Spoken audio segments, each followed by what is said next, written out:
Here tonight and for what should be a fantastic discussion. And I'm really, my name is Mike Savage. I'm Professor of Sociology at the LSE, and this is the first time I've been chairing a lecture in this great lecture theatre since COVID, so it's wonderful to be back here. And really pleased to be introducing my colleague Kristin Surak, who has a wonderful book out on the Golden Passport, which we'll be discussing tonight. And this will very much be a panel, and there's a chance for four very interesting and different speakers to give their reflections on Kristin's book, but also the general phenomenon of self-citizenship. And you'll get different perspectives, and it should be a great discussion. So the format will be Kristin Surak, and I should say Kristin is Associate Professor here at the Department of Sociology at the LSE, and this book has been the culmination of many years' painstaking research, and it's going to be a major landmark book, I think the first authoritative book on this phenomenon. So she will talk for about 15-20 minutes to introduce the key themes. Then after that we'll have a contribution from the panel, and the ordering will be Oliver Bullough will go first. Oliver, as many of you will know, is a well-known journalist who's written for The Guardian and The New York Times and GQ. He has a well-known book out called Bullough to the World, How Britain Became the Servant of Tycoons, Tax Dodgers, Kleptocrats and Criminals, which gives you a flavour of where he's coming from. And so he will kick off with some reflections on the distinctiveness and the originality of Kristin's book. Then we'll go over to Thomas Anthony, who is a former commercial, retail and investment banker with 26 years' experience working in the banking and financial securities sectors in Antigua, St. Lucia and Miami. And he's former Chief Executive Officer of the Antigua Citizenship by Investment Unit, and is now the CEO of the Grenada Citizenship by Investment Unit. So he has a first-hand experience of the phenomenon on the ground, as it was, and he'll share his thoughts from his experiences of being part of this program over a number of years. And then finally, Jason Sharman is the Sir Patrick Sheehy Professor of International Relations in the Department of Politics and International Studies at Cambridge, author of 12 books on offshore wealth management, financial crimes and empire formation. He's worked as a consultant with the World Bank, Asian Development Bank and Financial Action Task Force. So as you can see, a very impressive panel. They'll each speak for about 5 and 10 minutes and pose some reflections on the book, but also some questions to throw out to the audience. Kristin will come back and then we might have a discussion amongst us, but we will make sure to leave at least half an hour or so for questions from the floor.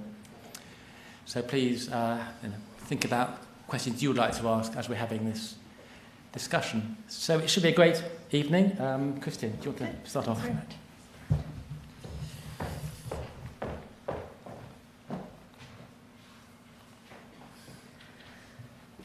So thanks very much, and for the kind introduction, Mike, as well as for this fantastic panel and everybody who's been able to make it here today and the audience as well. It's a huge, huge pleasure to be here today, and it's also, in a way, kind of a relief, because it means that I'm not holed up at home trying to write a book, which took forever.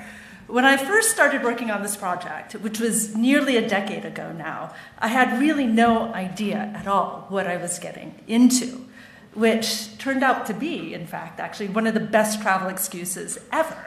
I mean, all the countries that sell citizenship, at least most of them at that time, tended to be beautiful tropical islands.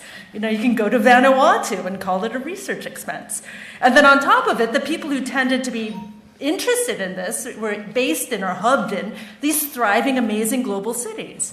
So since 2015, I've been to 16 countries on 4 continents, talked to over 500 people, and put together a data set to figure out how this global market works, ending up with this, the Golden Passport.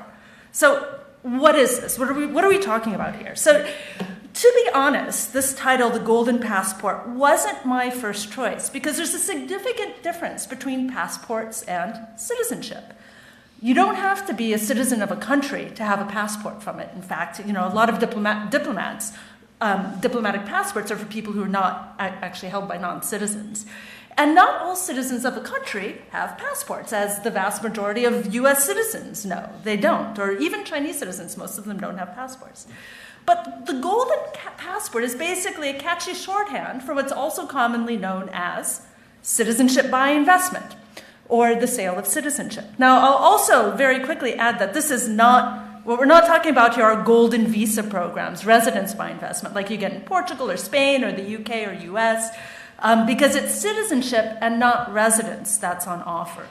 So what we're talking about here, citizenship by investment, are basically government programs that allow people to gain citizenship in recognition of a specified investment, usually in real estate, though there can be other options, or they can make a monetary donation to a country. It's, usually between 100,000 US dollars or $1 million US dollars. And you can go to the government website in any of these countries, and look up how to do it, which is, in a way, kind of remarkable. Because, a country, a sovereign, can grant citizenship to, whomever it wants. So, for example, France made Snapchat billionaire Evan Spiegel a citizen because of his great economic contributions. But what we're talking about here in terms of citizenship by investment programs are kind of off-the-rack products that anyone who ticks the right boxes and has the money can apply for. There's basically a formal application process. You show tax statements, police checks, and the like. And if you're approved, you become a citizen, usually about three months to about a year. And in many cases, without even visiting the country. And many people naturalizing through these programs don't even, do it if they have to. They try to avoid it if anything. So basically, in 2015, I set off to explore this world.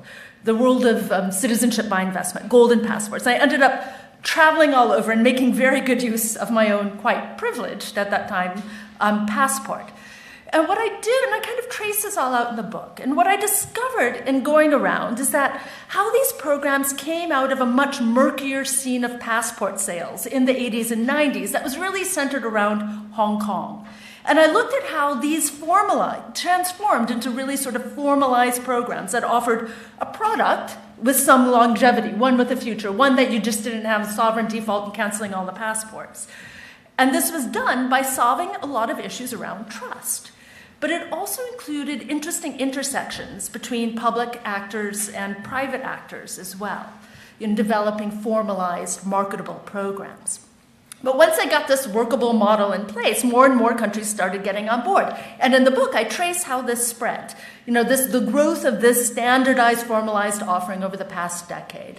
Now there's about 10 countries running very active programs that approve at least a few hundred, if even a few thousand people each year. It's basically 5 in the Eastern Caribbean, along with Malta, Vanuatu, Turkey. These are really the main sort of offerings.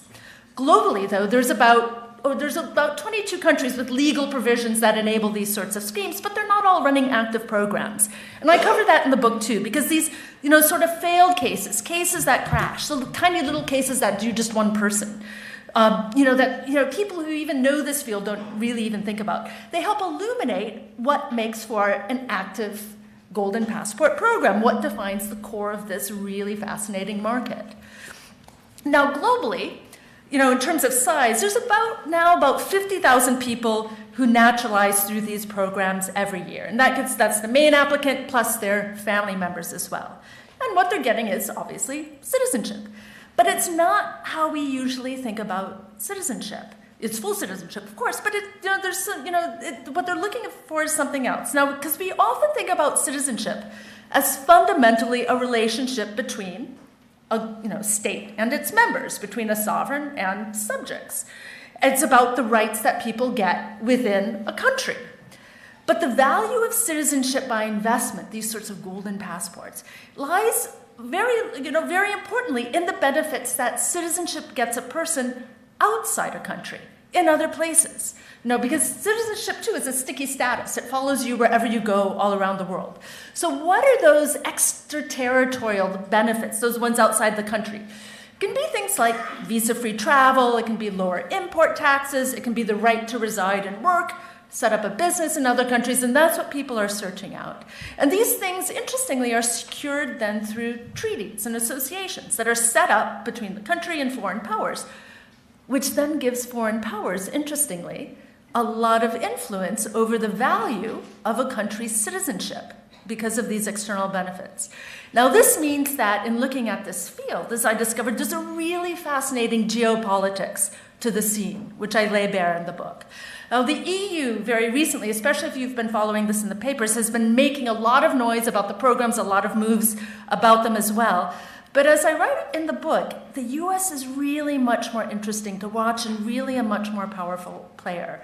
And I should also add, I finished the manuscript about a year and a half ago. Academic publishing is very, very slow. And there have been a lot of changes in the space as well. But fortunately, they've all been pretty much in line with what I was writing on, which was very much relief. But what's interesting is powerful players like the US can determine the citizenship policies of other countries. And it's quite successful at that, too. It can take its foreign policy and impose it on how other places decide to naturalize members whom they can and cannot let into their nation as a part of that, too. Now, part of that's possible as well because traditionally countries with active golden passport programs have been microstates. That is, countries with populations of less than 1 million. And sometimes even less than 100,000 people. Now, Matt, take all of your assumptions about countries for a moment and think about what it means to run a country with, 100,000, 50,000, 200,000 people with a very limited resource base. You have to have schools, utilities, infrastructure, while importing quite a lot as well. So for a country that's very small, the economic possibilities of citizenship by investment are huge. And as I trace out in the book and looking at the economics of the programs, I find that it's more than 10% of GDP in places like St. Kitts, Dominica, and Vanuatu. In fact, it can even be much higher as well. In Malta, for example, the Citizenship by Investment program was behind the country's first budget surplus in 20 years. And in several of these countries, citizenship becomes effectively the #1 export. So in the book, I assess this economic impact as well. During the research, I went to St. Kitts, Antigua, Malta, Cyprus, Montenegro, and Vanuatu, all countries with programs, to look at what was happening on the ground, seeing if they're delivering what they promised, and how that money is being directed, which can be beneficial or not so beneficial in terms of the country. And I look at what sort of issues can arise in terms of how the funds are moving about as well. And while I was there, I also tended to ask locals what they think about it. So I include that in the book as well. And what I found very interesting in traveling all around was just the huge range of responses. They varied a lot from country to country. And often were based on party affiliation, too. Now, thinking about the scene, as you might imagine, as I just was mentioning, for these microstates, it's a very lucrative one as well. And there's a whole citizenship industry that's been built around it. It's very profitable. And in the book, I also trace the sort of long, often subterranean supply chains that make the market possible in the first place, connecting supply and demand, the big, long supply chains of intermediaries. So I went to places like Hong Kong, Shenzhen, Dubai, and Moscow, following this trail. And most of this citizenship industry is unseen even to the people naturalizing through the programs. They might be facing an agent. They hand over the documents, what they need to do, but that person might hand it over to another agent who helps assemble the file, who hands it off yet to somebody else, hands it off to another person who then finally submits it to the government. And of course, all these links in the chain are getting fees for that too, so it becomes expensive. Yet virtually everybody who's naturalizing through these programs goes down this path. They're paying more for it, but why did they do this? And I explain all that too. As well as some of the unexpected consequences of these very long supply chains, right? And this can raise a lot of questions too, like who's going for this? Like who would buy citizenship in a small microstate when they're not even interested in going to the beaches? And investigative journalists have done a very impressive job at uncovering some of the criminals or baddies who've gotten through these programs. But what I found really fascinating in my own fieldwork is that this was not the vast majority of what was going on. The reasons people go for these programs, on the whole, in the main, are really, really quite mundane. But it might not be something you're always thinking about if you come from a place with a very privileged passport. So in the first instance, it was mobility in the present, visa-free travel. This would be a reason for somebody like, say, a tech entrepreneur with a PhD from Pakistan, whom I met in the Middle East, who couldn't easily travel, which he needed to do for his job, because he was from Pakistan and had visa-free access to only 33 countries, and then had his passport and embassies all the time otherwise. Next reason people go for it is future mobility. Basically a plan B insurance policy. What's Xi Jinping going to do next? That sort of thing.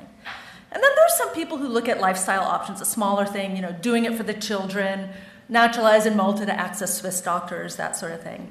And then finally, there can be business opportunities like, import taxes, banking issues. It can be a workaround for that. It can make it easier to do business internationally, depending on what nationality you hold. Or even interestingly, as I found, to be foreign at home. So, for example, a Vietnamese business person with firms in Vietnam might become foreign to make use of foreign direct investment benefits or even international arbitration courts, which we don't often think about. Sometimes foreigners actually have more rights than citizens. Looking at this kind of overall scene that I traced out in the book then, when I started this fieldwork 10 years ago, what I noticed, especially in the past couple of years, is how dramatically it's changed. As I was saying, traditionally the top countries were small microstates, former British colonies. What country is the top purveyor of golden passports today? Anybody know? I know there's a couple of people in the audience who's familiar with the scene, so they definitely will. It's actually Turkey, which is about half of all global sales, which is really interesting. It doesn't even have visa-free access to the EU. But still, it's better than a Syrian, Iraqi, Iranian, or Afghani passport. And it's really, which shows that it's really a testament to these intersecting inequalities that structure the market. Plus, Turkey will still take applications from Russian citizens. And, even though the US has been pressuring a lot of countries about that, Turkey has not succumbed to that US pressure. And another interesting development has been where sales are going next. What is the new frontier market of sales? And that for me has been mind-blowing to watch. Right now, it's the US. When I first started looking at the scene, US citizens weren't into this. Demand was from the global south. Why would you need it if you have a passport that gets you to 85 countries? But in the past couple of years, this sort of hyper-politicization of the US has produced this growing set of Armageddon Americans. And these were all augmented by COVID-19, when suddenly people didn't trust the government because of what it was doing or what it wasn't doing. They suddenly couldn't travel to Europe whenever they wanted. And they started going not just for Plan B, but Plan C, Plan D, Plan E. That's sort of the American side of it. So there have been interesting transformations in this world as well, which I trace out at the end.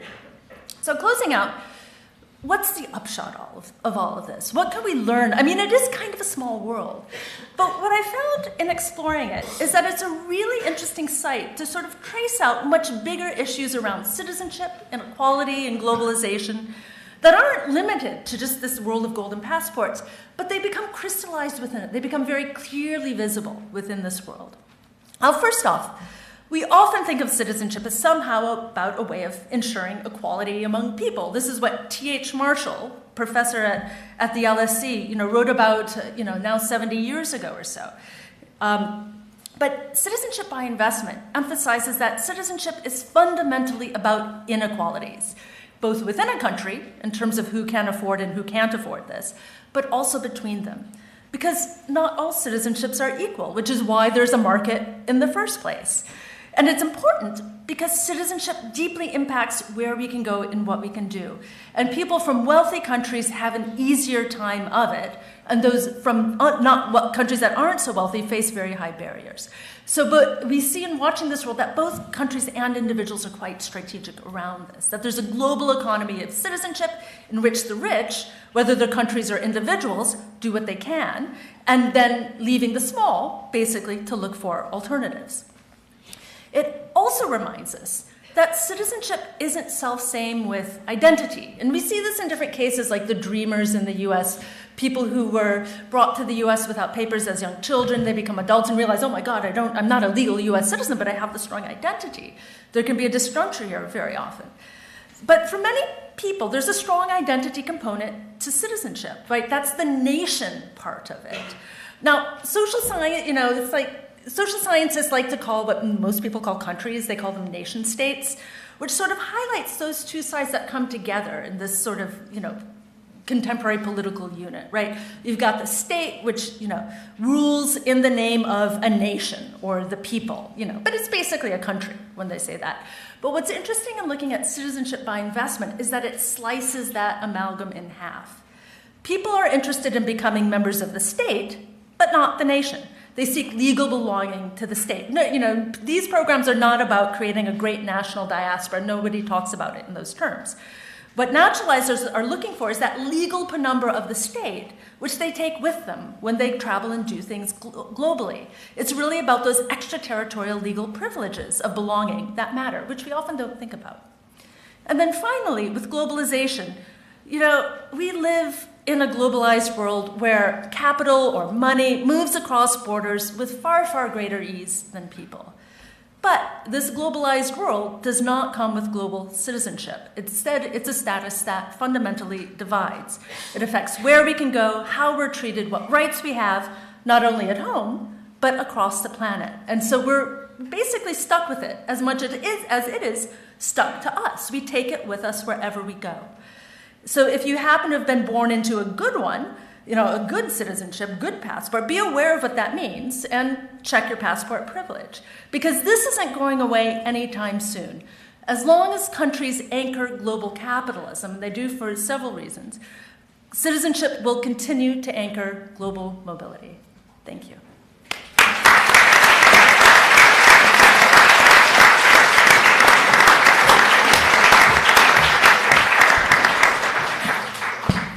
Thanks so much, Kristin, for that very lucid synopsis of your book. Lots of issues, as you can see, come up around citizenship, the nation state, capitalism, neoliberalism, political developments to talk about. Oliver's going to kick off with his reflections and thoughts. Yes. Hello, everyone. I think one of the things I particularly liked about this book is how even-handed it is. I've written about golden passports, citizenship by investment, in a previous book, Moneyland, and it took me a little while to come to the same conclusion you've come to about the fundamental unfairness of citizenship. I'm British. I also, by an accident of history, am a Canadian. I've only been to Canada once, but only recently, long after I became a Canadian, just because my father happened to be born there. So for me, citizenship was I was playing citizenship on easy. Because if you're British and Canadian, you've really, really lucked out. But while I was researching this, I had this totally fortuitous encounter in St Kitts and Nevis with a Palestinian gentleman who had been born in Gaza Strip and then lived in Libya for a while, and then when Gaddafi came to power, he had to leave Libya, ended up in Dubai, and all the time he's in this state of extreme precariousness because he never quite knew when being Palestinian would come and bite him. And for him, being able to buy a golden passport to obtain St Kitts and Nevis citizenship was transformational. It meant his life was suddenly secure simply because he had been able to spend, I think at the time it was $200,000 on a Kittian passport. And talking to him really put the whole system into perspective for me. I mean, there is a really interesting, though, point about the book is that, I wrote mainly in my book about St Kitts and Nevis because it was one of the prime movers in this space. But what's really interesting is how you show that this happens again and again and again, that there is a fundamental demand from the wealthy citizens of, relatively poor countries or countries which are sort of unlucky in the passport lottery. They're not always poor. Russia, as an example, is a wealthy country, but it has a relatively bad passport. And this strong demand from anyone with money but a bad passport to obtain a better passport. And if it's not going to be done in a formalised way, as is done in St Kitts and Nevis or Grenada or Antigua, Malta or so on, then it's done in an informal way. There is a real, almost any time you talk to someone who's involved in one of the big citizenship by investment companies, and you're a journalist, they will say, why aren't you writing about the fact that Romania sells passports in an industrial scale, because essentially they will forge passports, but forge documents showing your grandparents came from Romania, and then they will allow you to buy a citizenship by pretending that your ancestors are from Romania. Supposedly Poland does the same thing. Italy is also accused of doing it. Whether they do or don't, I don't know. But there is always going to be an informal route. And what's interesting about that is that really makes this part of the offshore financial system. Because if there isn't a legal way for wealthy people to get their way, then there is almost invariably an illegal way for them to get their way. And because of this sort of pent-up demand, then a country somewhere will normally sell it to them, which is why the prime movers tend to be small, poor countries who see the opportunity and move, and then gradually, once they've blazed the trail, larger countries do it. So it was St. Kitts and Nevis and Dominica, and then it became Malta and Cyprus, and now it's Turkey, and who knows who'll do it next, right? I mean, you think if logically it would then become a major European country, and once they start selling citizenship, then presumably everyone will be at it. But one point I really wanted to highlight, and I don't know whether you want to come back on this, is the research process involved. I mean, you went to more than a dozen countries. Citizenship by investment, particularly in the smaller places like St. Kitts and Nevis, Vanuatu, has this really unholy combination of dysfunctional bureaucracy and, often friendly but amazingly impenetrable archives. Boxes in front of boxes in front of boxes, and then the documents you need. It's not that you're not allowed to read them; it's just that you physically can't get at them because there's nowhere to put the boxes that are in the way of the boxes. I mean, it's extraordinary. That combined with the citizenship by investment companies, which are essentially asset managers and therefore have commercial confidentiality. So you have this combination of extreme government bureaucracy and extreme commercial secrecy, which makes researching this, it can be funny. I mean, I found researching it funny, but then I'm a journalist, so you're allowed to be, you're allowed to make a joke when perhaps an academic has to actually get to the bottom of things and not just throw out a joke. So I don't know, I'd like to hear a bit more about the research process, because I'm really impressed by the shoe level you put into this. Yeah, thanks very much. I must admit, I did benefit a little bit from your research process in St. Kitts, because you... Process. Yeah. After realizing that the boxes behind boxes were all wet and molded, and you couldn't even read any of the documents, but they could really be found in an old auto parts shop down the street. Oh, yeah. Which was very helpful. Thanks for that tip. Yeah, you're welcome. But yeah, it is true. It's not always straightforward. I mean, I often relied on the kindness of not strangers, but I suppose the kindness of people who were willing to explain what was going on. And, it depended place to place, it depended on introductions. But, for example, when I went to Vanuatu, I had a wonderful person who just introduced me to everybody. And, when she couldn't get, this minister, that minister on the phone, she would say, yeah, but don't worry, I know what hotel he goes to in the afternoon. We'll just hang out there at 3 p.m. and he'll come by and we'll be fine, whatever. And she would do the introduction, and I could do the interview, and it kind of worked that way. There's a lot of informality in terms of this, but it was really, I think I was very fortunate with that. And then I suppose also one of the tricky things, and I only got 20 of these because they're very hard to find, people to talk about their stories. Their naturalization stories. And, there's a lot of reasons for that. One is, if you're Chinese or Indian, you're not allowed to have dual citizenship, so there's a lot of concerns about that as well. And, wealthy people tend to be very sort of risk-averse and very privacy-oriented, too. There was one interview I did with, a service provider had a client who was willing to talk with me, but we did it over his phone. So I didn't know how to contact the person afterwards, and and it was in Chinese, so we also did it through translation. But I found what was interesting, if you go to a hub like Dubai, Hong Kong, used to be Shanghai, there's big citizenship conferences where people go shopping to look for options. So I would often hang out at those and ask people, if you're looking for options, how are you evaluating them? Have you done this before? So, et cetera. So in that sense, it was. Really interesting to hear how people opened up. Great. Should we bring Thomas into the conversation? Yeah, sure. Absolutely. Good evening. Thank you for inviting me, Kristin. I'm still unsure as to how I made it on this panel with this group of accomplished academics and published authors, but I'll try to add to the discussion as much as I can. And so as I look out into the audience, I see a diverse group of people. And it suggests to me that there may be some diversity too in terms of the privilege or the disadvantage given to you, to us, at birth in terms of our passport and our ability to travel without having to go through various visa processes.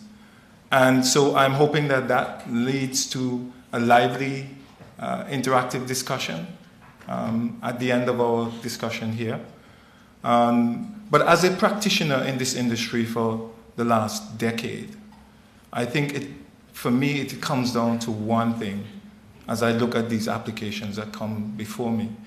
And it really is about families wanting to provide some security for their families.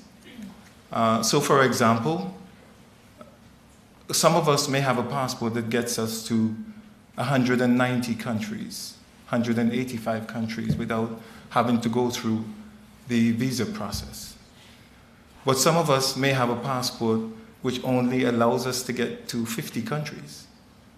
And that is simply because of the accident of the place of our birth.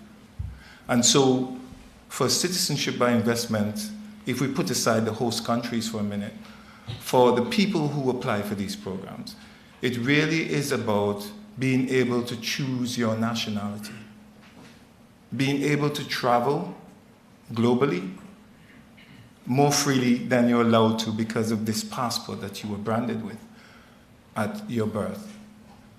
There's a misconception that there are criminals who apply for these programs. And in my experience, that happens very rarely. And that happens because as we assess individuals for these programs, we look at their history going back 10 years. So all the places they've lived for the last 10 years, for more than 6 months, police records. We look at their banking history as well as we make determination about whether or not they can be granted citizenship. So it's a really robust background check that happens. And if you're a criminal, you don't want to expose yourself to that kind of investigation. And this is not just about desktop research. There's a human investigation element which takes place on the ground in all of those countries that you would have lived in the last 6 months. And so, over the last 6 months, I've looked at about 1,000 applications. And 99% of those applications are really about families, as I said, wanting to give their children some security, perhaps the opportunity to be educated in the West, the opportunity to live and work in a Western country. There are countries where the girls are told that they can't get an education. And so some families decide that they do not agree with that. And they want their girls to be able to get an education. And so they are afforded that opportunity by getting one of these passports. But to come directly to the book, Kristin, what I liked most about the book from a practitioner's perspective is that you spend some time around the human element, talking about why people apply for these programs. And I think that is missing from many books I've seen in the past. And for me, the question I have is, I know that as you approach this research as a sociologist, you would have looked at it from an observer's perspective. But in terms of Kristin, the person, did you have any preconceived notions as you went into the research? And if yes, would you like to share some of those and perhaps talk to us about how those have changed, if they have changed? Yeah, thanks. That's a really interesting question, because one of the things that I think is very important when a person is doing field work and interview-based work, qualitative work, is that, or probably just in general with any kind of social science, is that you might have an idea before you go into the field of what's going on, but that the real world should be able to push back on you and tell you that you're wrong. And you can learn from that and then develop a better kind of account of what's going on. And so I do think it is such a relevant question. What were my, preconceptions that were challenged by this? And I suppose one of them was just the diversity of local opinion on this, what people thought. That especially in St. Kitts, there's a real kind of nationalism around it. I found very people who are, very often people would say, they were either supporting the party in power, they were great, the previous party was terrible, the previous party was fantastic, current party in power is absolutely terrible. But, that's what they would argue about. But if you asked about, citizenship for sale, it'd be like, yeah, what else can we do? And we get that in a lot of places. In a place like Vanuatu, I would ask locals what they thought about it. And they would be like, what? Somebody wants to buy Vanuatu citizenship? We just want to get out of here. Will you marry me? Would be the sort of answers I would get there. So that real diversity I found very important, as well as diversity among people, among the motives of people. So the vast majority is mobility in the present or the future, visa-free access. But then you get these really interesting smaller bits, like the Venezuelan oil workers in the GCC who get who need a work visa to continue to work there. They're oil engineers, but you have to park that visa in a passport. And the Venezuelan government isn't renewing passports and making it very hard to get new ones. So they would get citizenship so they have a passport. But so there's a lot of little interesting intricacies I had no idea was going to be there. And I hadn't expected the U.S., the role of the U.S. I suppose I should have, but yeah, that was kind of surprising. Thank you. Jason, do you want to? Great, thanks very much, and good evening everyone, and first off and most importantly, congratulations Kristin on this fantastic book. Ladies and gentlemen, it's just over 2 months till Christmas, so for those special someone in your life, if you can't afford Petition Citizenship, you can afford this wonderful book. But no more joking, because I'm an academic, so I have some serious questions for Kristin. And it really starts off where, relating to Thomas's question, where you left off as well. I think, and people in the audience can maybe correct me later on if I'm wrong about this, that when first introduced to the idea of citizenship by investment or citizenship for sale, that most people's reaction would be perhaps similar to what Oliver sketched out of, hang on, this is somehow wrong, that there are certain things that should not be for sale. Money supposedly can't buy you love, you can't buy people, and you shouldn't be able to buy citizenship. And I was just wondering about the kind of the most and the least. Also this idea perhaps a little more developed in the sense that, and you talk about Marshall obviously in the book and just briefly in the remarks here, this idea of citizenship as an equalizer between rich and poor in a world that at least in societies that in some sense may be getting more inegalitarian, about the kind of the moral consequences of this and the extent to which it, breaks down or undermines this idea of citizenship as an equalizer, versus the ideas that I think Thomas and Oliver have put forward of, this accidental birthright of, I'm Australian and fake British, both of which are pretty handy passports. And obviously this is just, pure luck, nothing to do with merit or moral desert. The second one would be, in some sense, this is a story about money, most obviously, citizenship for sale, citizenship by investment. But I was also really interested in how the book brought out racial dynamics as well. And particularly how, in some sense, that people of European ancestry, it maybe gets a little way towards what Oliver was talking about too. If you have any vague ancestry from Ireland or from Italy or from Spain or from Hungary or perhaps from Romania as well, that you don't need to buy citizenship, or at least you have other options. First off, because those countries have citizenship privilege. Secondly, because they do have these very generous and ostensibly not monetarized, although maybe under the desk it is, access there. And maybe the last one would be, you mentioned the sense of relief once you've finished a book, and I can understand that after having mounted a series of unprovoked attacks on the reading public myself, but there is this danger that, of course, all the people you've been speaking to can tell what you really think about them, or at least what you say about them. And sometimes there's the problem of a self-terminating research program. And we both know Brooke Harrington's excellent work on the private wealth planning industry, which is a great book, and she is comprehensively off their Christmas list for that industry, and they will never speak to her again. You've obviously, I mean, I'm just interested in both how you're writing, but even more so once it's published, about the degree of blowback, the reaction, the extent to which you're still on speaking terms or not, or rather the industry is on speaking terms with you or not. Thanks. Yeah, thanks very much. I was just in Kuala Lumpur doing some field work, and I always introduce myself. I'm a professor who works in this area, blah, blah, blah. And a lawyer came up and he said, "Do you know Brooke Harrington?" She's off our Christmas list. Is that the kind of stuff you're doing? Because, in general, what I try to go without a preconceived political program behind it and understand the different points of view and unpack the world in that way. So thinking about what this means in the number of very important points you brought up, I hope it's not self-terminating research program. I hope that I was able to bring enough balance and bring in the multiple perspectives that,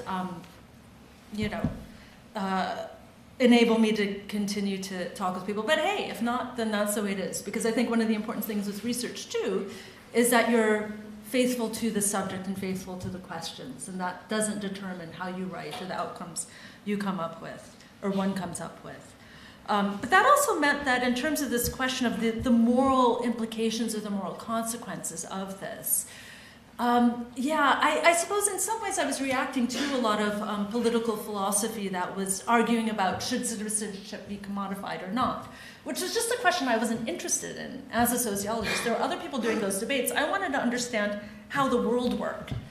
But it does bring up and I think maybe I was interested in that too because I've got a very weak sense of American identity in all of this, so maybe I always wanted to leave the US. I'm now, a U.S. citizen along with being fake British as well. But, it's not, for me, it's not a strong identity, which may be an unquestioned assumption in the background. But still this question of the politics of redistribution in terms of, if the nation is supposed to be a sort of it's a certain sort of we that enables things like, say, tax to shift resources, and create more equality in some sort of way. I suppose one of the things I kind of struggle with in thinking about that is how that intersects with empire as well. I mean, if you think about the politics of empire here from the UK, the way that taxation worked under the British Empire was that the colonies paid taxes that went to the metropole, but those tax monies were not redistributed really back to the colonies. So it's one of those things, these questions of redistribution, I think, are also very much cross-border in important ways that kind of get occluded if we're just thinking about these worlds of nation states and citizenship, and those are important units. They're inescapable units in a lot of ways, importantly also because they define jurisdiction. But yeah, I think it's a really complex subject, maybe the next book. I don't know. But yeah, and what you bring up about the racial dynamics too is also very important. And it also speaks to the way, is that people go for these options when they don't have other ones. And people go for ancestry when they can, especially in wealthy Western countries, because it's a lot cheaper and easier, but it's only people from certain parts of the world with a certain skin complexion who happen to have that lucky family tree. But it also talks about the way that people are strategic, especially when you don't have a privileged passport, but even when you do. People and countries are strategic around this. Countries are strategic in terms of embracing populations abroad. Think of, say, for example, India doesn't allow dual citizenship, but it does try to embrace its nationals abroad in order to collect more remittances by extending certain forms of nationality. People are strategic around citizenship as well in terms of multiplying their possibilities. Maybe you want to come back here? It was interesting what you're saying about empire, because it's easy being in Britain and seeing things keep coming back to the British Empire, but I think in this case they really do, there's a really interesting parallel between the research you've done and the research of, say, someone like Nick Shaxson or Roman Palin into the birth of offshore finance, because a lot of the birth of the offshore structures in Jersey, Guernsey, also in Switzerland and so on, it was caused by colonists from French and British colonies in particular, who had what's euphemistically referred to as low tax morale. So they didn't want to pay tax because they weren't used to paying tax because they were white, and white people didn't have to pay tax. And suddenly they found themselves living in Kenya, which they had to call Kenya, shock, instead of Kenya or Tanzania, and having to pay tax like an ordinary person.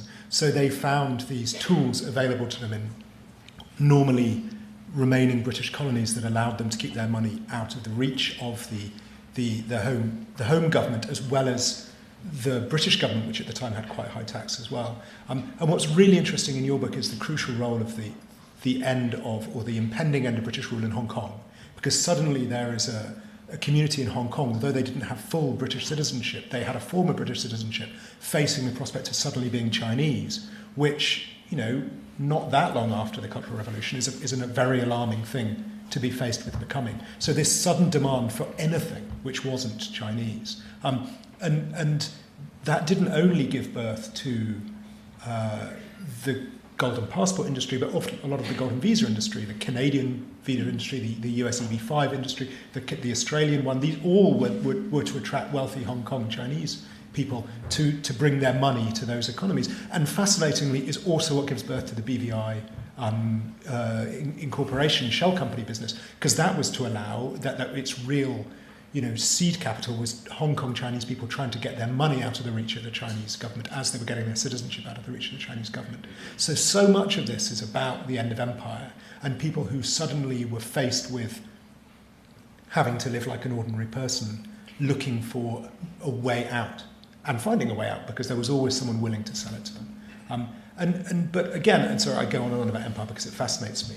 But one of the things that's really interesting is almost a definition of being British in the heyday of the British Empire is that you didn't have a passport. Everyone else had passports. We didn't. You just turned up, I'm British. Oh, welcome.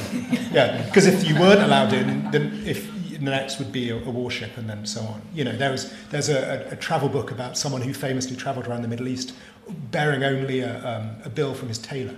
And it had the royal crest on the top, and that was deemed sufficient to travel everywhere they wanted to, the joy of being British back in the day. And it's so interesting that it was supposedly the empire that didn't do passports that then gives birth to monetizable passports. I think that also links in, and maybe Thomas knows this very well, actually, Mike didn't speak to it too, in the way that Britain decolonized, which was to give, especially, decolonization usually started off with bigger colonies and, kind of getting independence. And by the 1970s, they get smaller and smaller over time. By the 1970s, it's really smaller microstates that are getting independence. And in the case of Britain cuts them off, go off, fend on your own. Whereas France and the Netherlands keep them as dependencies, which, for these places, it's a little bit easier because it's like you've got a guaranteed revenue stream from the government and it's not that costly for them. But if you're an independent country, with a very small population, what do you do?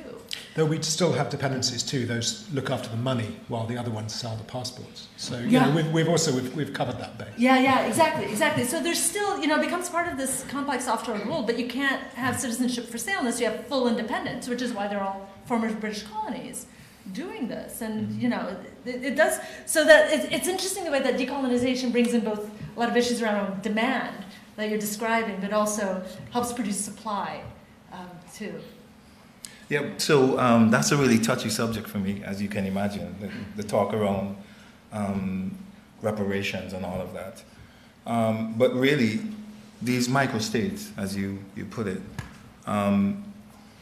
former British colonies, we were merely pushed into independence because we were no longer useful from a monetary perspective. So there was no sugar, there was no other product. Slavery had ended, and we became a financial burden, did we not?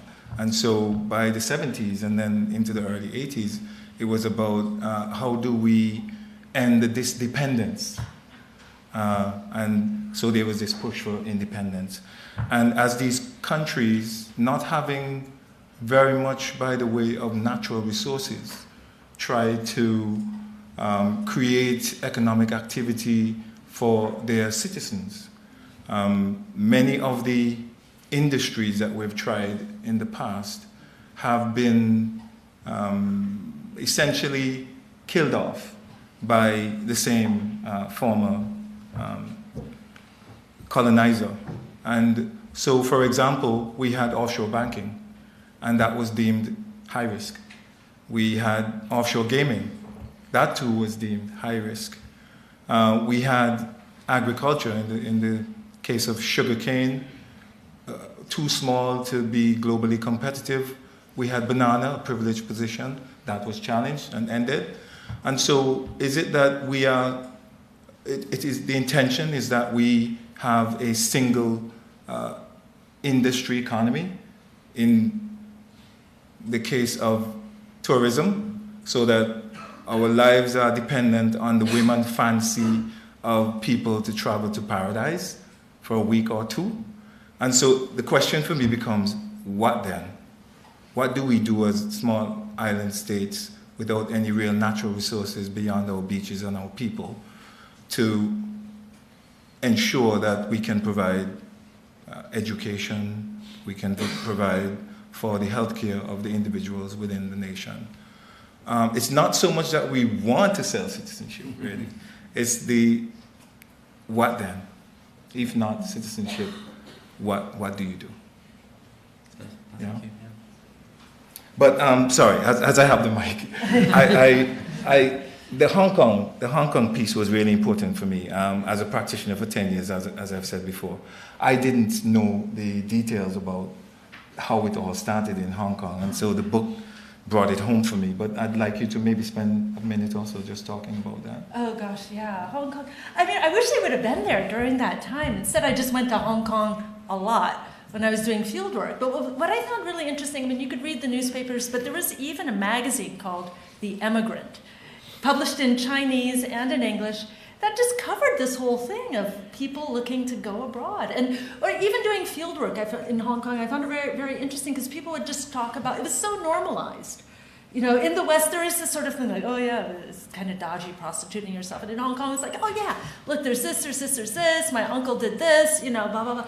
You know, it was really just, you know, straightforward conversation in general.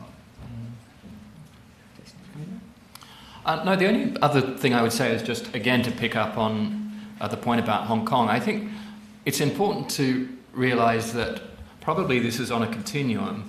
So it's not that there are certain countries that sell citizenship by investment and others that are entirely non-monetary in their immigration scheme.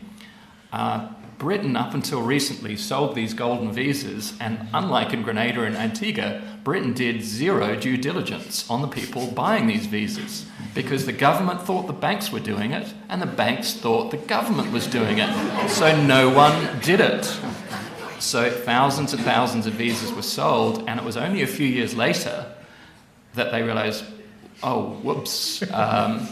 So again, Australia, Canada, Britain, in a slightly strange way, the United States, and now in a different way, a lot of continental European countries. So again, it's important not to think that only far-flung tropical islands have this monetary logic to their ideas of citizenship and so on. This is, you know, very close, and in fact, not just close to a place we live, but in the place we live too. And that's a good point, sorry, in that, yes, residency is the first part of that process, but it leads to citizenship eventually. And also, I mean, it is worth pointing out that the very high-minded sounding schemes, for example, Portugal has a scheme to provide citizenship to the descendants of Jews that were expelled in 1492, which is a very high-minded and very long overdue reparation, but only quite wealthy people can prove they are descended from people who left Portugal in 1492. That isn't easy to collect that kind of documentation. It is noticeable that the most famous recipient of citizenship under that scheme is Roman Abramovich, who used to own Chelsea Football Club. So, you know, it is an onerous process collecting that kind of documentation. Yeah, citizenship and migration policy in general is very often economic at base. You know, it is, you know, if you think about just, you know, visa programs or whatever, you know, it's number one, are you from a rich country? Number two, do you have skills that another country wants so that we'll give you a visa? Mm-hmm. And then you look for alternatives. And one of the things I found very funny when I was, you know, you brought up Romania before. I remember when I was doing interviews in Moscow in, I think, 2011 or 2017 or 2018. And I was talking to a service provider there who said, yeah, the problem is the Romanians. All you need to do is buy some fake documents to show you have a Romanian ancestor and they make you a citizen. It's cutting into my business. And so he went down to the Romanian embassy and was like, do you know this is going on? And they were like, yep. Okay. Doing okay off of it. I think we should throw it out to the audience here. But before we do that, can I just ask a question? Because I've been struck by the reference to T.H. Marshall, and one of the issues you discuss in the book quite a lot is just how significant is the phenomenon? Because let's not overestimate just how much there is. There's a lot in Grenada, but really it's a small phenomenon. You put out in Turkey, for instance, it's not really dented GDP. But I want to just put the idea that the T.H. Marshall, famously, he writes his book on citizenship and social class at the time of the welfare state being introduced by Labour government. And for him, citizenship is about having welfare rights. It's about having social welfare rights, health service rights, housing, education. And what I was struck by reading your book is, in a way, that this kind of citizenship is it's got nothing to do with well-being, welfare. It's about an economic investment. But it did make me think, and this goes back to the things Thomas was saying, do any of these people buying citizenship care about using any of the services, or do they expect to use private schools for their kids, private healthcare for their health needs, or whatever? Or is there some interesting in engaging with the public infrastructure on basis? For the most part, especially with the microstates, people aren't interested in going. Yeah. And they might think of it now, especially post-COVID, as potentially an escape pad. Or some people working in Dubai think of it as a place to retire, because if you work in the United Arab Emirates, you're probably not going to become a citizen. Turkey is probably the exception, where you do have a number of people who are living and based and somehow connected to Turkey, in which case access to public infrastructure can be a draw. But I find that I've also done research on golden visas, residence by investment, and there it tends to be a little bit more of a draw, for sure. It's a slightly different configuration. People are thinking more medium-term, long-term residence in some of those places. I'd say there's this, in the literature about this, there's an outsized role played to kind of Bitcoin bros, because they're sort of some of the few people who buy passports who are willing to talk about it. And they do actually live in St Kitts and Nevis because they hate the Americans, because America's like Big Brother and whatnot. And there's a sort of weird libertarian aspect to doing Bitcoin in St Kitts and Nevis. So, you would think that they were like 90% of the market, judging by what's written about, but it's like 3 people. Mm-hmm. Yeah, absolutely. If that, actually might just be 2. Yeah, the majority is just really interested in the mobility that the passport gives them. Great, so I think we should throw it out to the audience now, so please put up your hand. I think there's a roving mic somewhere, over here, so in front here. And should we collect a couple? Yes, we'll do 2 or 3 questions at a go, and then give the entire panel a chance to answer. Well, can I just say thank you to everybody? I thought it was going to be interesting. It's even more interesting than I thought it would. I'm looking at citizenship from a different perspective. I'll just throw in £10 poems. I'm looking at people, citizenship. And a number of my friends have very recently suddenly become very Irish when we broke out of Europe. I came here because I thought I was going to be part of Europe. That's been a big shock to me. So that's one thing. But the other thing, which hasn't really been mentioned, is all of those people who came after the war. I say Windrush because that's a portmanteau word that we use, and I happen to live in an area which is heavily heritage Windrush. And I've also been involved with people who dealt with their citizenship back in '68, when suddenly a load of people who'd come from the Caribbean found that they didn't have citizenship, which they assumed they had. I won't go into the whole story. If you know it, it's appalling. There hasn't been the compensation, there hasn't been the recognition. And I know you're talking about investment citizenship, but this is, if you like, the other side of the coin, so that's the note I'd like to raise. Thank you. We'll get a couple more questions. Yes, you're in the blue there. Hi. Everybody's been broadly very positive about the golden passports. I'm a chartered accountant, and I used to have a good mate who worked in the BVI as a partner for one of the accounting firms over there. And money laundering and tax avoidance is huge in our chartered accounting profession. I'd appreciate a comment. I can't help but wonder, even though it sounds wonderful and you do lots of background checks, whether it's, I'd like your comment on whether it's a gateway that once people have citizenship of one of these offshore places, that then they can use it to park billions from Russia or wherever. And so it's contributing to that hiding money around the world that we're really struggling with at the moment. Thank you. Is there a question at the back? Yeah, you got your hand highest. You get that prize for...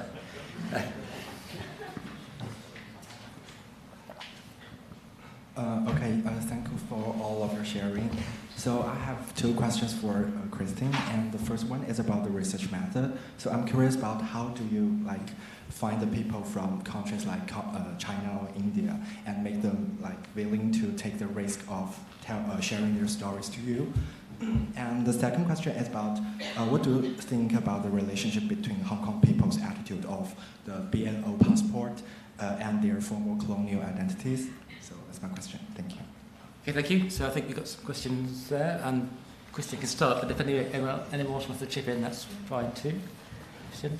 Yeah, I'll make a few comments and then also allow others to bring in their perspectives, which I think can be quite interesting as well. Thinking about, Brexit, I was also disappointed because I naturalized in the UK after it had left the EU. And, so I got a greatly diminished in value passport as a result. But thinking about the case of Windrush, which is a really important one, it's one that I include in my classes, it also highlights the key role of documents in all of this. I mean, the vast majority of the world is supposed to be a citizen of some sort of country, but a lot of people don't, it's more and more so, but don't always have the documents to show it. And those are absolutely fundamental. And what was really heinous in the case of the UK is that they started demanding that people show documents that the British government had destroyed. So it was impossible for them to do it in the first place. It highlights a lot of issues around citizenship, decolonization, role of documents and identity, and what's going on with all of this, and I think in really important ways. And also, in thinking about the fieldwork question too, about China and India, people sharing their stories, what I found very interesting, number one, if you're in Dubai, it's a lot easier, because you're not under the nose of Beijing or the nose of Delhi. People have different sort of orientations, they're easier to talk. Also, south of China, I found very different from the north of China in terms of people's ease of talk. And, I would go to these, invest in real estate abroad, get passports, get visas kind of fairs where people would wander around, and especially the ones in China, they were huge, and most people were potential buyers. And so, I clearly was not with Beijing, and people were actually pretty straightforward. In a lot of cases with me at those events. And I was kind of surprised. I was like, yeah, but this is legal. But they were still willing to talk. I don't know if people had other thoughts, especially on BVI. A couple of points on the point of being positive about the programs. I very much echo what Thomas was saying. I really don't blame St. Kitts and Nevis or Dominica, Grenada, Antigua, St. Lucia for selling or citizenship. These places, as Thomas was laying out, have been really left in the lurch. They were treated, they were kicked out the door of the British Empire. So there you go, good luck being independent, and then lost their various trading privileges when the UK joined the EU, and it's been really tough. Particularly when the sugar tariffs ended for St. Kitts and Nevis, it was very reliant on sugar. When the sugar industry went bust almost overnight. And it had to do something. So no, I would prefer a world where citizenship was not solved. But I certainly don't blame these countries for doing so. If there is a problem, and I think it's a problem that's in the post, and partly it reflects the difficulty of investigating it, partly because journalists haven't caught up, Turkey is going to be a real problem. There is very little due diligence going on in terms of who Turkey is selling passports to. And what has come out is alarming about North Koreans and so on. I think that there's some of the stuff about what happens in Romania, perhaps Slovenia, Poland, there's a lot of questionable practices going on there. It's really interesting what you say about Irish citizens, southern Irish citizens, because the people who are now British people who have Irish grandparents, those Irish grandparents came here as economic migrants, and then now they have more privileges than British people do. And the same is true of Italian citizens in Argentina. They moved to Argentina because Argentina was wealthy, and Italy at the time was very poor. So it does reflect, sort of interesting fluidity in which citizenships are privileged and which ones aren't. You know, so yeah, I mean, I on the Windrush point, I mentioned that my father was Canadian. He moved here as a 6-month-old. He's never changed his passport. He's always been Canadian. And yet, mysteriously, he never had any trouble during the Windrush scandal, which is the amazing privilege of being white rather than black. Well, then they send Maria Mazzucato back, the mathematician in this country. She's Canadian and she's white. Yeah. They were about to withdraw her visa on She causes too much trouble. Just briefly on the crime in British Virgin Islands aspect. I think, there have been some conspicuous screw-ups in the sense, but I think it's less the idea of people buy citizenship and then go on a crime spree than the other way around. So people illicitly come by wealth and then launder it, and then some of those people do come by second citizenships. So there's a very big scandal in Malaysia called the 1MDB scandal, the former Prime Minister, and this other kind of arch-villain called Jolo, who conspired in this improbably elaborate $5 billion scam, which involved financing the Wolf of Wall Street and all sorts of the film, obviously about financial crime, so it was about art imitates life. Anyway, Jolo had a Citizen passport as well. He bought one. So there have been some conspicuous failures. But I think across the board, good old-fashioned corruption gets you a long way in small countries and in big countries. So I think, there's the legal route and the due diligence, but I think exposés in a whole series of countries, some inside the EU, some outside, there are the laws on the books, but if you can give enough money to the right people, which may not be that much, in fact, you can work your way around them. So I think the kind of crimogenic thing, but as I say, it's normally an effect of crime rather than a cause, I think. What I found also interesting, a lot of people bring up the specter of tax evasion. Yeah. But to be honest, tax number one is massively, massively complicated. It's about juggling multiple jurisdictions and all of that. But if it were a silver bullet to tax evasion, the numbers would be through the roof in terms of US citizens and European citizens applying for these programs. But instead, there's so many different ways to evade or avoid taxes without this that it's kind of like, why even bother? I can just set up a couple of shell companies. Use the South Dakota Trust. That's exactly the point I was going to make. Becoming a citizen is not necessary to avoid tax. There are many structures that are available so to do. But then on the question of AML issues, there are financial centers that are outside of the Caribbean that are the centers of AML issues. For example, Delaware has more IBCs than they do citizens. We know that Miami is a money laundering center. The evidence is that many banks have been fined and sanctioned. And London is not that clean either. Whoa. So, there are many centers where that happens. One does not become a citizen to engage in AML, as was said earlier. Jason mentioned Joe Lowe and his Citizen passport. He also has 3 very desirable properties just by Green Park Tube. So. Should we have some more questions? The blue jacket there.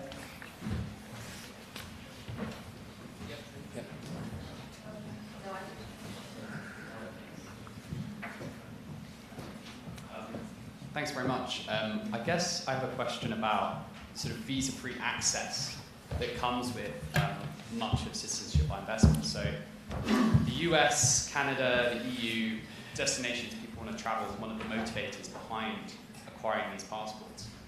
Over the past few years, there have been a few high-profile revocations of that access. I think the EU and the US, for instance, with, I think maybe Dominica, St. Kitts and Nevis. Is that revocation, do you think, fair? And if not, who's sort of to blame and where does accountability lie? Is it with the programs, the due diligence, is it case by case? Or is it a sort of political issue that can be explained by the dynamics between, say, the US and the Caribbean? Okay, any more questions?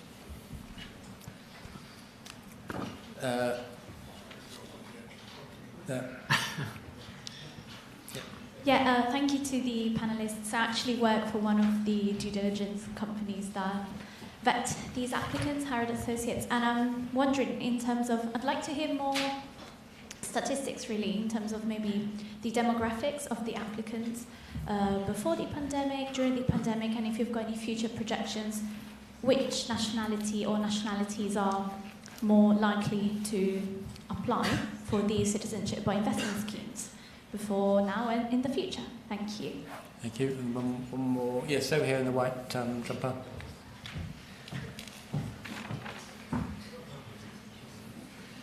Hi, thank you for the panelists. From places like the EU who've expressed slight disinterest or discouragement of CBI schemes, especially, of course, Malta getting into a bit of trouble with that regard. If for those countries to take issue with CBIs, would you say there's any scope for special non-recognition of CBI schemes? Of course, looking at Malta, if you don't want people coming into the EU at the rate that people can possibly through Malta, is there any scope or legal or diplomatic scope for not recognising those types of citizenship? Thank you. Okay, some replies, sure. Kristin? So the first one on visa-free access revocation, that's something that I found very, very interesting in watching this space.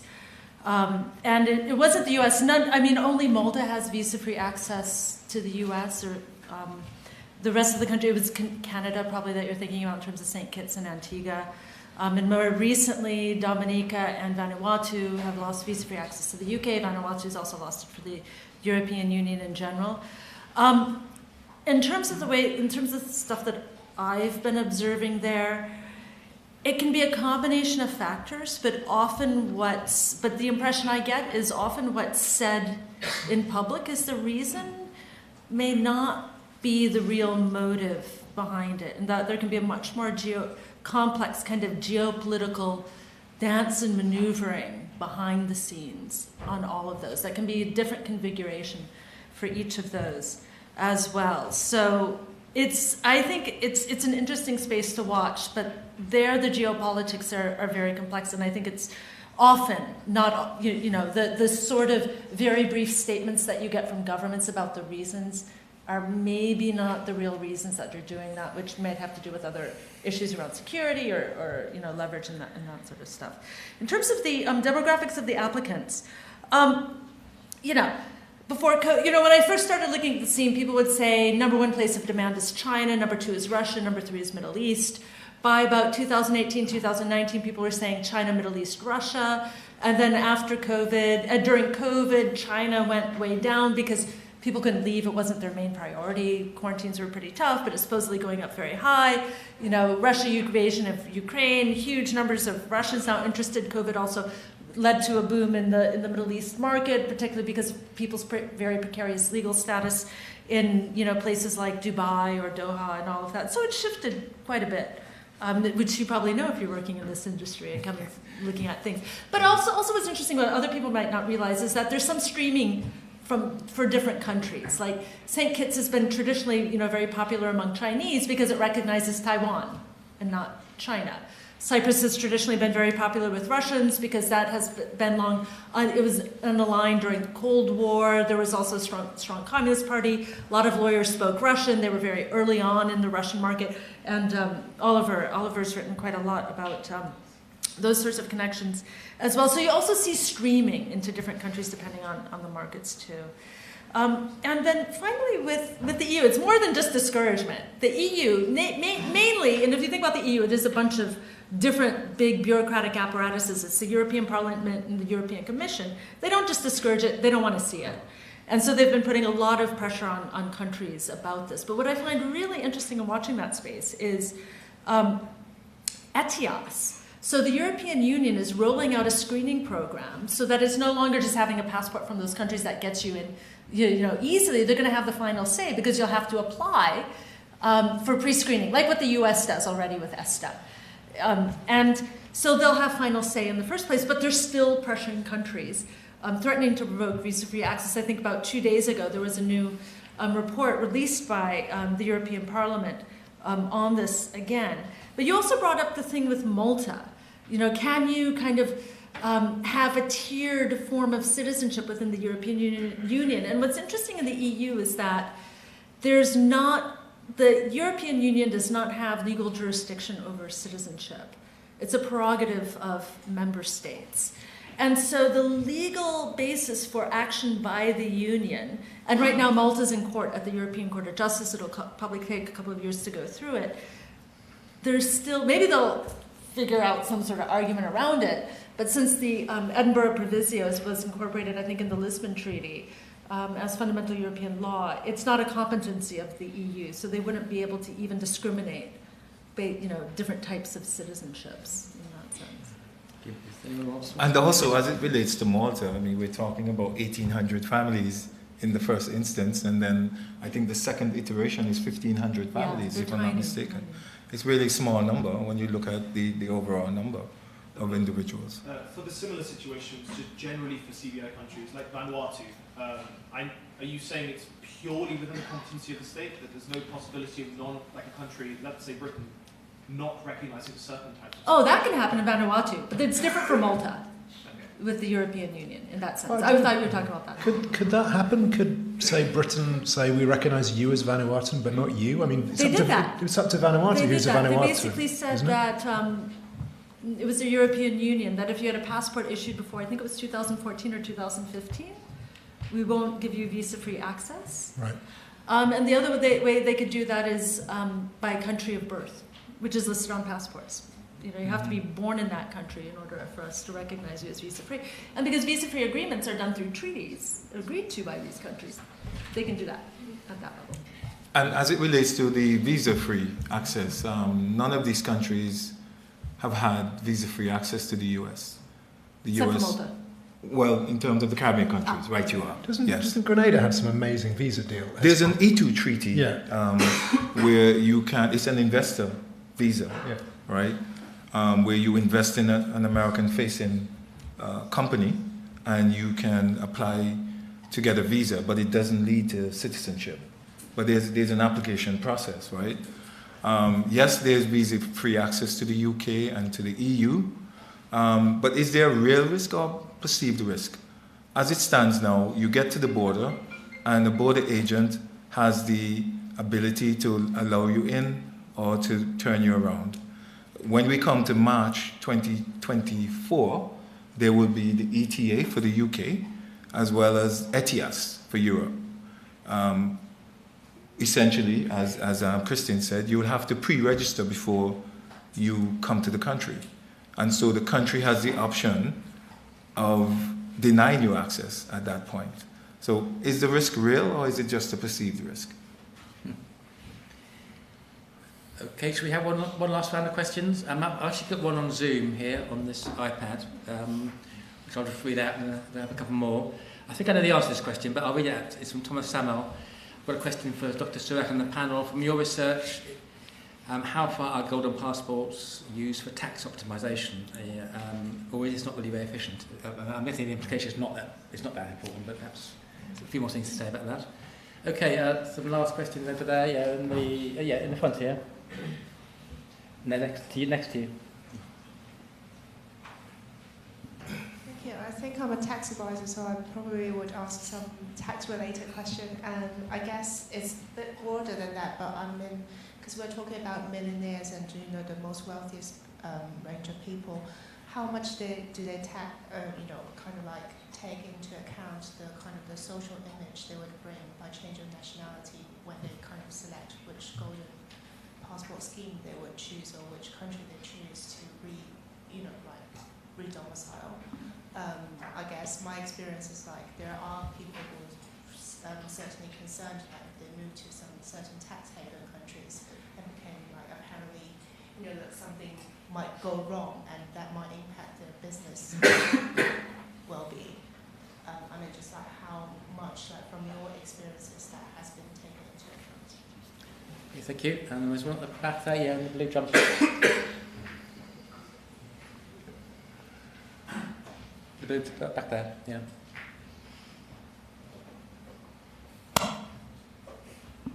Thanks. Maybe to Thomas, I think we were all pretty touched by what you were saying about the comments on Western nations, the EU, the UK, historical colonial ownership of the islands, and then subsequently limiting various commercial opportunities. And just in the last couple of weeks, we've seen the EU talking more about specifically the CBI programs in the Caribbean and looking to potentially put further restrictions or further limitations. So I just wondered, from your perspective, how you see the longer-term sustainability of the programs in the Caribbean, what sort of changes are being made, and maybe how the programs are diverging or potentially going to divergence. To see that Dominique has had been particularly singled out, and the extent to which there's going to be potential divergence. And you touched on the US. I wonder, longer term, do you ever see US visa access or visa-free access coming back into conversation again, or is that something which is not on the table? So, thank you. Okay, yes, with the black cap here in the front.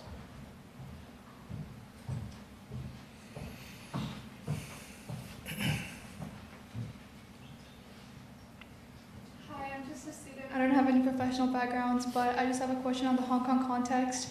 So I have a Hong Kong passport. My parents moved to Hong Kong before it was handed over to the British. However, they didn't apply for the BNO. But I just have a question regarding the BNO, because after the protest, the most recent protest in 2019, the significance of holding a BNO passport became very important, because people wanted to leave Hong Kong after the overarching power that China was imposing on Hong Kong. So the scheme that Britain did with Hong Kong regarding the BNO, kind of creating a pathway for Hong Kongers that have a BNO passport to gain British citizenship, is that an example of the golden passport? That's my question. Thank you. Okay. Well, any one last question? Or good one. Yes. Yeah. To that there. Yeah. So thank you. Not being from a British background, I wanted to ask that how would the golden passport affect global immigration policies and national security, and also how would these programs differ from the traditional immigration and citizenship processes? That's what I want to ask. Thank you. So let's do a final round of the panel. I think Kristin should have the last word. So why don't we go around the panel first? Any final reflections as well as any comments on these questions, and then Kristin can finish off. I mean, obviously, I think Kristin's probably answer most of those. On the point about EU criticism of Dominica or whatever, I think we can just call out the awe-inspiring hypocrisy of the EU in this. Considering 2 of its member states have had very successful golden passport programs, most of its member states have ongoing successful golden visa programs. The EU also has a blacklist for tax havens and regularly blacklists countries in the Caribbean, despite the fact that in Ireland and Luxembourg, and among others, it has some of the world's most successful and powerful tax havens. So, I kind of think that they should take an opportunity to shut up every now and then. Thanks. I mean, these things are just not that useful for tax evasion, tax avoidance, or money laundering. Apart from the EU stirring up opposition, I mean, the EU is really mobilizing other international organizations too, particularly the specialized one against money laundering called the Financial Action Task Force and the OECD on tax, in that both of these organizations now really have citizenship by investment in their sights in a way that just makes no policy sense. And in some sense, I don't really get the EU opposition in the sense of, if people in small boats come across the channel, that gets headlines and politicians worry about it. But this stuff doesn't even really get headlines. So I'm a bit mystified as to where the hostility is unmistakable. The hypocrisy is pungent. But I'm just not sure of the motivation, and maybe Kristin can speak to that. Thanks. And so is it the rise of nationalistic sentiments that politicians are pandering to? Is the question that comes to mind for me as it relates to the EU's opposition to these programs. And is it also related to the flow of capital? So capital is now leaving some of the major cities into these smaller territories. And does that have to, is that related to the opposition as well? But as it relates to that question that was posed to me directly, these programs have been around in various different iterations, right? Since the Romans, Kristin, or maybe even further back. And so I think that they will continue to exist, What will likely happen is that we will have to adapt to the changing environment to keep the programs around. But I see them being sustainable, and they'll be around for some time, I think, regardless of the opposition. And even with the ending of visa-free access to some of these major countries, I think that the programs will survive those. ETIAS, as I mentioned earlier, ETA, it means that everyone will have to pre-register before they enter the countries anyway, before they enter Europe and the UK. So I don't see these programs dying off, I just see them changing. Thank you. And Kristin? Yeah, and so I'll speak briefly to 2 points. One is this question, too, about how is this different to traditional immigration and citizenship? And I think there's also a lot of myths around it, because oftentimes, especially in kind of the North Atlantic space, we think of, oh yeah, if you naturalize, it's because you've moved to a country, and then you spend time there, and then you can eventually become a citizen. I mean, that's what I ended up doing here. But actually, that's not the most common way that people become citizens in different parts of the world. You know, Italy has naturalized something like 2 million people overseas at its embassies without any evidence, through those ancestry options without any evidence that people have moved to those countries. Hungary also tends to naturalize people outside of Hungary at a much higher rate. Live in China all your life, you'll probably never become a citizen. Live in any of the Gulf states all your life, you'll probably never become a citizen. So this idea that there's this kind of immigrant into citizen trajectory is really, it's a limited space, but it tends to become hegemonic in terms of our imagination. And then thinking about that, because this is also an angle that the EU hates. It's like these people don't have a genuine connection of the country that they're becoming a citizen of. And we also already talked about loads of exceptions to that sort of rule in general happening in the EU all the time. I think my reading of the EU and all of this, their key thing right now is European values are not for sale. I'm kind of like, I don't even know what that means. It's so incoherent. I think it's just a topic that plays really well, while the EU rolls out all sorts of other, unfortunately, fairly neoliberal policies in other sorts of domains. And one thing that one of the big arguments here in the EU too is like this kind of trade-off thing. We need to bring in, there's people dying in the Mediterranean because of illegal pushbacks by Frontex. While the rich can pay to get to the head of the line. What about the refugees? And it's kind of like, well, to be honest, the country that's the #1 host of refugees in the world right now, Turkey, about 3 to 4 million refugees right now, is also the #1 seller of golden passports. And the reason why it has all those refugees is because it's being paid by the EU to keep them out of the European Union, which just kind of speaks to the more general thing about how migration, mobility, these sorts of policies are all, in the end, very often about economics. And people are valued and evaluated very differently depending on where they fall on that spectrum. Great, thank you. I think we need to stop there. I should just say, I'm sure your appetite has been whetted. You can buy the book outside, and Kristin will sign it for you. I think there's also some drinks and the reception afterwards, so please stay and chat to any of the panel. I think it's been a great discussion. I'd like to thank everybody. And